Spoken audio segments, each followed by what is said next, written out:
ta'ala ketika dunia ini berakhir, terjadinya hari kiamat, kemudian nanti ada hari berbangkit dari kubur, maka dijelaskan ada 12 macam keadaan manusia ketika dia dibangkitkan dari kuburnya. Namun pada kesempatan ini tak balas sampai 12 keadaan. Kehapusompatnya karang, itulah yang akan kita renungkan di dalam kehidupan kita ini. Yang pertama, ada nanti orang dibangkitkan dari kuburnya, wajahnya seperti seekor babi, macam babi mukul. Digiringlah dia ke padang mahsyar. Lalu dikatakanlah, kenapa wajahnya seperti babi? Karena dia ketika di dunia lalai, tak mau melaksanakan sholat 5 waktu yang diperintahkan oleh Allah. Makanya sholat ini adalah yang pertama sekali akan dihisab oleh Allah. Amal ibadah yang pertama kali yang akan mendapatkan perhitungan itu adalah sholat. Banyak pun amal ibadah awak, tapi kalau sholat tak ada, maka amal ibadah yang lain dihapuskan oleh Allah. Rajin pun kita membaca Al-Quran, rajin pun kita bersedekah, kalau sholat kita tak ada, maka sia-sialah sedekah, sia-sialah amal-amal yang kita lakukan itu, karena penentu diterimanya atau tidak amal ibadah itu adalah sholat. Itu kuncinya.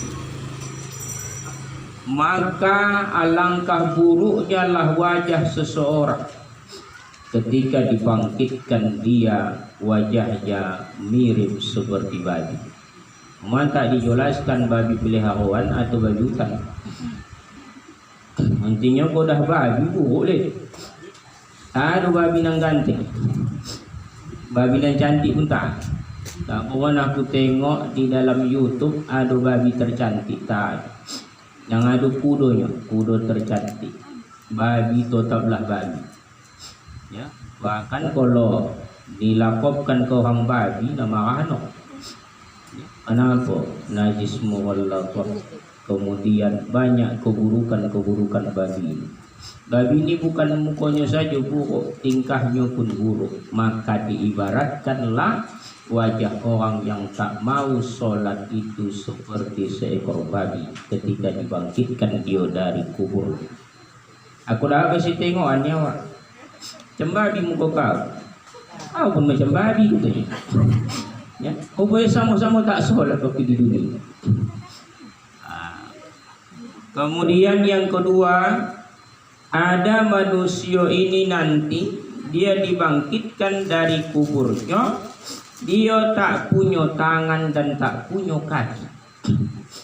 Hilang tangan, hilang kaki, tak bertangan, tak berkaki. Siapa ini? Ini adalah orang yang sering menyakiti tetangga, sering bersakitan tetangganya dibikinnya, sering dizoliminya tetangganya.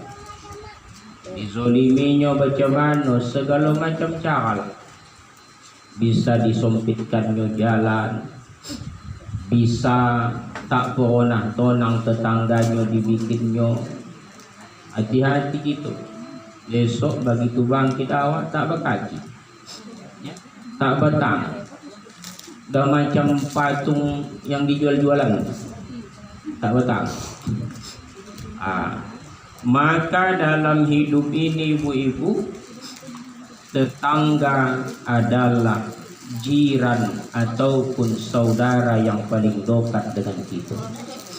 Siapanya saudara kita dan paling dekat? Tetangga. Kalau rumah kita kehilangan, yang pertama sekali kita tanya adalah tetangga. Kalau kita pergi jalan-jalan, kita titipkan rumah kita sama tetangga. Asalkan jangan tetanggalah pencuri. Kalau dititipkan dia pula nak mencuri. Itulah mata tetangga yang menzolimi. Esok ketika dibangkitkan dia tak ada tangannya, tak ada kakinya. Barulah awak tengok, kau nyeruput. Kenapa tak bertangan, tak berkaki kau ni? Aku lari tu mencuri TV kamu tu. Aku tengok tak berpakai, katanya pula. Kemudian yang ketiga, ada nanti orang dibangkitkan dari kubur perutnya buncit. Kalau di dunia Ustaz dah buncit kian dia.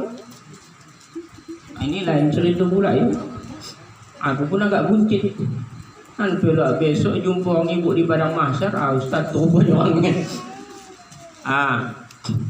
Ada orang dibangkitkan buncit perutnya seperti berisi ular di dalamnya dan berisi binatang-binatang. Penuh perutnya. Siapalah ini? Ini adalah orang yang tak mau mengeluarkan zakat. Hartanya banyak, duitnya banyak, emasnya banyak, tapi zakatnya tak dikeluarkan.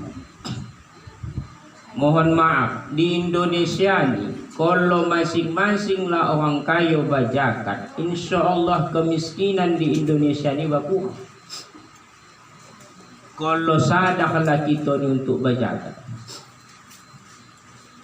Kalau manusia ni sadar di dalam hartanya ada hak fakir miskin, ada hak 8 asnaf, 8 golongan yang berhak menerima zakat tu, insya Allah negara kita ni takkan menjadi negara miskin.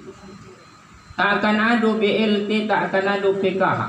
Kenapa? Semua orang tercukupi ekonominya. Lalu kenapa tetap ada itu? Kenapa tetap ada saudara-saudara kita yang hidup dalam keadaan melarat? Karena sedikitnya orang yang sadar untuk mengeluarkan zakat dari harta. Beternak dia 40 ekor kambing, udah wajib keluar 1 ekor kambing untuk dizakat, tapi tak dizakatinya. Ya, udah cocoklah hartonya tu untuk dizakat, tapi tak dijakatkan dia juga.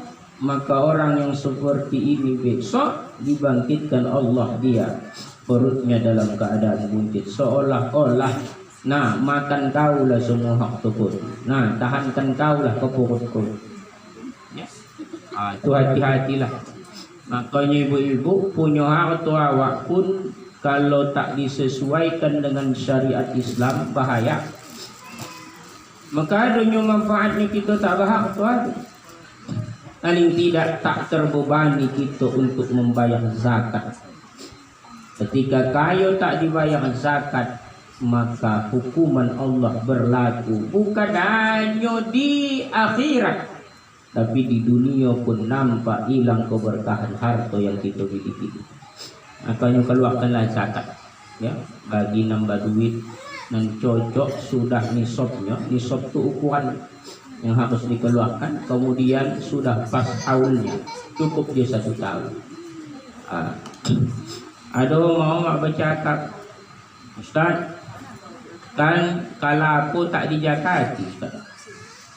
Kalapo ni kan tak tahu masuk buah-buahan yang dijakati. Kalaponya tidak, hasilnya kalau mencukupi, ya, maka dikeluarkanlah. Sebagai apa? Pembersihan harta kita. Harta itu kotor sebelum dikeluarkan zakatnya. Bagi nang punya kelebihan. Kalau nang pas-pasan je pula jo, kambingnya pun 20 ekor pula nya, apa nak zakat? Kenapa? Nisab kambing itu 40 ekor. Ya? Dan dia sudah dimiliki 1 tahun. Haul ni. Keluarkan zakatnya seekor. Tak ada nak beternak kita. Kemudian yang keempat, ada nanti orang dibangkitkan dari kubur